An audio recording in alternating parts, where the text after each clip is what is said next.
Hello， 大家好，我是小马。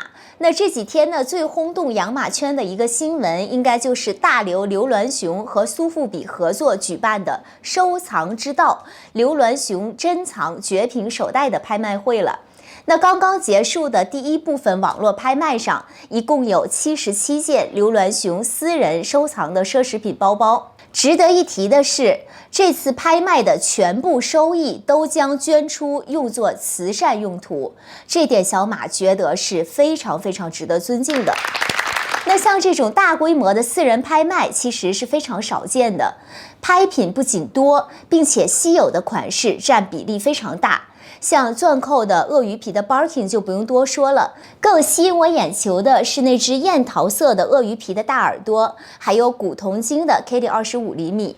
那小马呢，今天就挑了包括它们在内，我认为最有特色、最值得收藏的8只包，和大家简单的聊一聊，为什么我觉得它们是值得收藏的。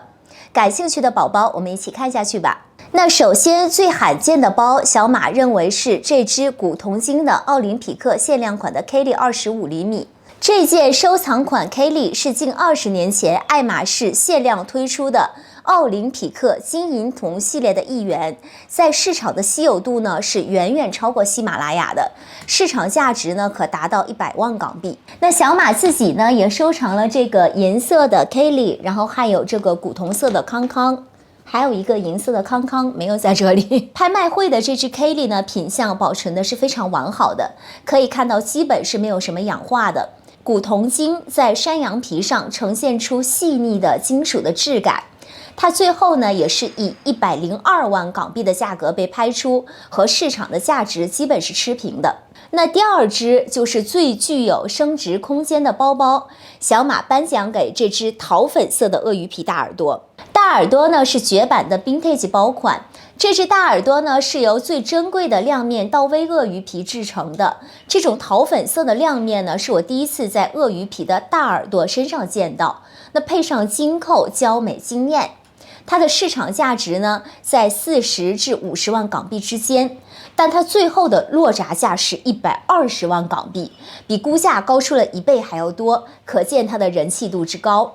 那第三只呢，最具有设计感的包包，小马选了这只酒红色的鳄鱼皮的 Barking 吉利子蕾丝包。这件装饰华丽的限量款蕾丝包，设计灵感来源于爱尔兰和苏格兰流行的布洛克男鞋。它由亮面和雾面2种工艺的湾鳄皮拼接制成，细节部分呢是非常的细致，加上气质的酒红色和银扣，充满时尚和浪漫的气息。那它最后的落闸价是38万港币，也是比估价的26万港币高出了不少。那第4个呢，是最具有故事的包包，小马选了这只橘色的千禧娃娃 Kelly 豆。千禧娃娃 Kelly 豆是经典 Kelly 包的小巧拟人化版本，是2000年为纪念千禧年而诞生的00后。包的身上呢，精灵鬼马的豆豆眼、鼻子、嘴巴、眉毛以及手臂和脚。Kelly 豆充满童趣的创意，来自爱马仕前主席杜马斯手绘的一幅坐姿草图。那杜马斯执掌时期呢，推出很多设计和工艺的革新，更把爱马仕这个法国时尚品牌从沉闷转变为地位的象征。那回顾过去10年，除了喜马拉雅，升值最厉害的就是 Kelly 豆，5、6年间市场价值翻了10多倍，可以说是涨幅最大的一款包。小马自己也收藏了一款这个5P 的樱花粉，这个粉色的豆类也是非常可爱的。那拍卖会的那款橘色的小可爱呢，最终是以44万港币的价格成交了。那第5个，小马认为是本次拍卖会最帅气的包包，就是这只 So Black 的 Kelly 35厘米。那 So Black 系列呢，不仅包的皮质和金属配件是黑色的，从盒子、包装纸、卡片到沉袋全部都是黑色的。小马自己有一只雾面鳄鱼皮的 So Black 1代，也是小马在收藏包中非常喜欢的包包之一。那这个系列呢，也是鬼才设计师让保罗高体叶的作品。So Black 最大的特点呢，就是黑色的 PVD 涂层的金属扣。那由于这种工艺非常容易掉漆，2010年出了一期就下架了，但反而让它更加的稀有。近10年呢，升值也是非常的厉害的，推荐大家入手有全套包装的 So Black， 否则呢会影响它的收藏价值。那拍卖会的这只 Kelly 35厘米呢，最终的成交价是将近36万港币。那第6个最小众的包包，小马选了这只水牛皮的 Birkin 30厘米。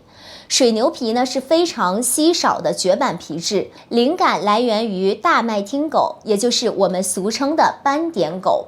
那每张水牛皮呢都需要经过2次染色，在染色的过程中，染料聚集在皮革纹理的折痕中，使皮革呈现斑点状的独特的外观。那我个人呢很喜欢收藏这种奇特的皮质。那这只包的落札价是17万8千港币，在估价的12到18万港币的范围之内。那第7只工艺最复杂的包包，那就非这只地中海蓝羊切皮的 Birkin 35莫属了。羊切皮呢也是已经停产的特殊材质，是爱马仕独有的工艺。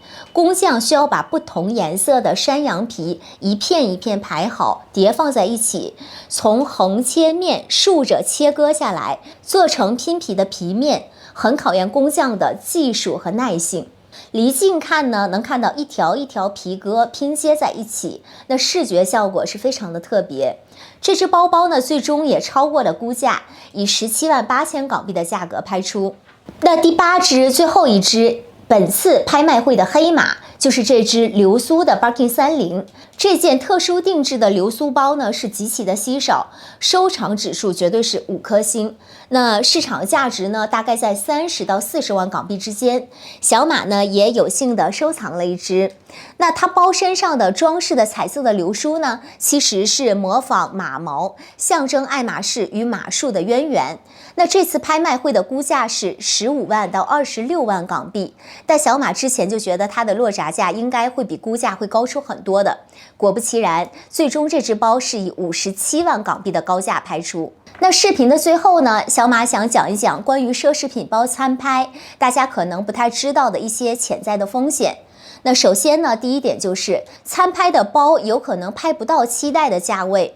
那以往爱马仕包在拍卖会成交价通常是高于市场价，那个别甚至可以拍出2倍、3倍的价格。但最近的1年呢，它整体的表现平平，因为传统的拍卖形式性价比不高，导致它对于年轻化的爱马仕客群来讲不再有那么大的吸引力。那再加上二手市场上很多商家的信赖度和竞争，就是已经做起来了嘛，更多的客人转移到其他的购买渠道。那如果拍卖会的课程呢没有及时的更新，那拍卖的选品又不够精，买家对拍卖的期望度不够，拍品就有可能会流拍。而且一般的拍卖行呢，会向买卖双方分别收取落札价的15%作为佣金，所以拍出的价格不一定是最终到手的价格。那再有呢，就是拍卖一般会收款期是比较长的，那长达3个月到半年才能回款。那作为客人来讲呢，手上有闲置的爱马仕包，传统的拍卖会虽然是放售的渠道之一，但并不是常用的。因为就像刚才说的，拍卖会一般要向买家和卖家两边收取佣金，而且拍出之后结款回款是比较慢的，所以现在很多人比起选择拍卖行，更多会选择二手店或者是线上的一些寄卖平台。好了，以上就是本期视频的全部内容了。不知道在这次的拍卖会中，宝宝们最喜欢哪一款包包呢？留言告诉小马吧。喜欢小马的视频也别忘了点击订阅，我们下期见。